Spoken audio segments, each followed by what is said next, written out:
દારૂ પકડાશે હું ખુદ ફરિયાદી બનીશ અને એના ઉપર કાર્યવાહી કાયદેસરની કરાવીશ। થરાદના જમણા ગામે ગ્રામ પંચાયતનો એક કડક નિર્ણય સામે આવ્યો છે। દેશી કે ઇંગ્લિશ દારૂનું વેચાણ જોવા મળશે તો સીધી જ એફઆઈઆર કરવામાં આવશે।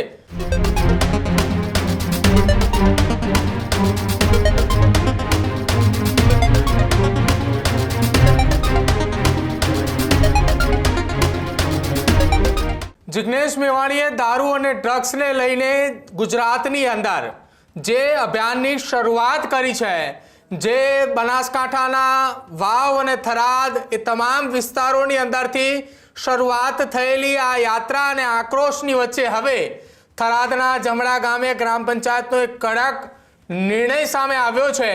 ગ્રામ પંચાયત દ્વારા નિર્ણય લેવાતા એવું નક્કી કરાયું છે કે દારૂ અને ડ્રગ્સ અને સાથે જ તમામ નશીલા પદાર્થોનું હવે એ બંધ એ ગામની અંદર કરવામાં આવશે। સરપંચ અને ગ્રામજનોના સહયોગથી એક કડક સૂચનાનું અમલીકરણ કરાયું છે। દેશી કે ઇંગ્લિશ દારૂનું વેચાણ જોવા મળશે તો સીધી જ એફઆઈઆર કરવામાં આવશે। સ્ટોરેજ કે હેરાફેરી પણ જાણ થતાં જ તરત પોલીસના હવાલે કરવામાં આવશે। નશીલા પદાર્થનું વધતું દૂષણ રોકવા માટે જમણા ગામનો એ પ્રયાસ। માહિતી આપનારનું નામ સંપૂર્ણપણે ગુપ્ત રાખવામાં આવશે તે પ્રકારની વાત સરપંચ દ્વારા કરવામાં આવી છે। ગુજરાતની અંદર એક તરફ જિગ્નેશ મેવાણીએ દારૂ અને ડ્રગ્સને લઈને સતત એ લોકોની વચ્ચે જઈ રહ્યા છે। વિરોધ એક તરફ જિગ્નેશ મેવાણીનો થઈ રહ્યો છે અને બીજી તરફ કોંગ્રેસના નેતાઓએ જિગ્નેશ મેવાણીને સમર્થન કરી રહ્યા છે અને તમામની વચ્ચે હવે બનાસકાંઠાના વાવ થરાદ વિસ્તારની અંદર આવેલા જમણા ગામનું આ નિર્ણય છે। એ નિર્ણયને લઈને હવે હાલ સરપંચનો આ નિર્ણય અને સરપંચના નિર્ણયને ગામના લોકોએ હાલ તો આવકારી રહ્યા છે કે જિગ્નેશ મેવાણી જે પ્રકારે કામગીરી કરી રહ્યા છે એના સમર્થનની અંદર આવી ક્યાંક આ સરપંચે નિવેદન પણ આપ્યું છે। શું કહ્યું સરપંચે દારૂબંધીને લઈને સાંભળો। આજે અમારી પંચાયત દ્વારા ગામ લોકોના તમામ સમાજના સહયોગથી આજે એક પોસ્ટર વાયરલ આપેલ છે, જેમાં ગામની અંદર દેશી દારૂ, ઇંગ્લિશ દારૂ કે કોઈ કેફી પદાર્થો વેચવો જોઈએ નહીં। અત્યારે અમારો મુખ્ય હેતુ વેચાણ ઉપર છે। એની અંદર અમારા નિયમો એવા છે કે કોઈ પકડાય અથવા તો અમને કોઈ ડિટેલ આપે વોટ્સઅપ દ્વારા તો એ અમે જાહેર કરવાના નથી, પોલીસ સ્ટેશન આપવાના છીએ। એની પછી પોલીસ સ્ટેશન કાર્યવાહી આપશે અને કાર્યવાહી આપ્યા પછી જો પોલીસ કંઈ નહીં કરે, ધારો કે ફરિયાદી બનશે નહીં તો હું પોતે ફરિયાદી બનીશ। દારૂ પકડાશે હું ખુદ ફરિયાદી બનીશ અને એના ઉપર કાર્યવાહી કાયદેસરની કરાવીશ। અને પછી અમે આની અંદર બિલકુલ કોઈ જાતનો દંડ રાખેલો નથી, કારણ કે દંડવાળું સેટ થતું જ નથી। પાછળથી ઉલ્લંઘન કરી દંડ ભરી અને ધંધો ચાલુ કરી દે છે। એટલે એક રૂપિયાનો બિલકુલ દંડ રાખેલો નથી અને અમને ફૂલ સપોર્ટ છે પોલિટિશિયનનો। અમારે બીજ જમાદાર છે એમનો પણ મેં નંબર પોસ્ટરમાં આપેલ છે, મારો નંબર આપેલ છે અને હેલ્પલાઇન 112નો પણ આપેલ છે। એટલે અમને પૂરો વિશ્વાસ છે કે મારા ગામની અંદર કોઈ પણ જાતનો નશીલા પદાર્થનું વેચાણ થશે નહીં।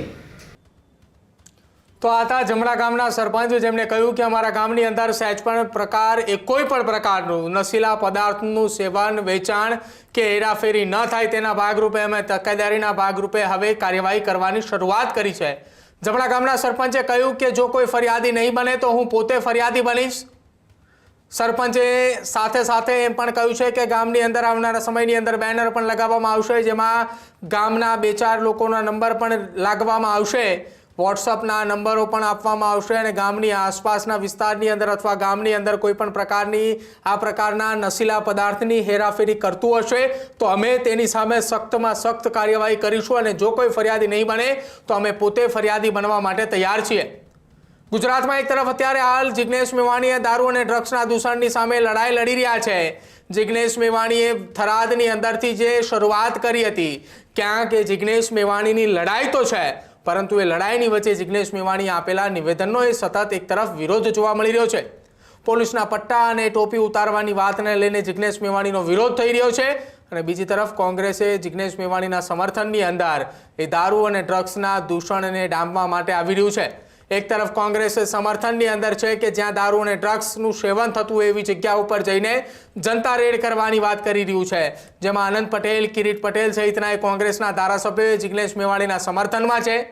બીજી તરફ જિગ્નેશ મેવાણીનો વિરોધ એ પોલીસ પરિવાર કરી રહ્યું છે કે જ્યાં એ પોલીસો એ જનતાની સુરક્ષાની અંદર હોય, તહેવારો ભૂલીને પહેલા એ રાજ્યની સુરક્ષા નક્કી કરે છે, પોતાના બાળકનું એ ભવિષ્ય એ પોતાના પરિવારને સોંપે છે, બાળકને ક્યાંય જવું હોય તો એ પરિવારના સહારે મૂકીને જાય છે। એક પિતાએ પોતાની નોકરી એ પહેલાં કરે છે ને ત્યારબાદ એ પોતાના બાળકની એ સાર સંભાળ રાખે છે।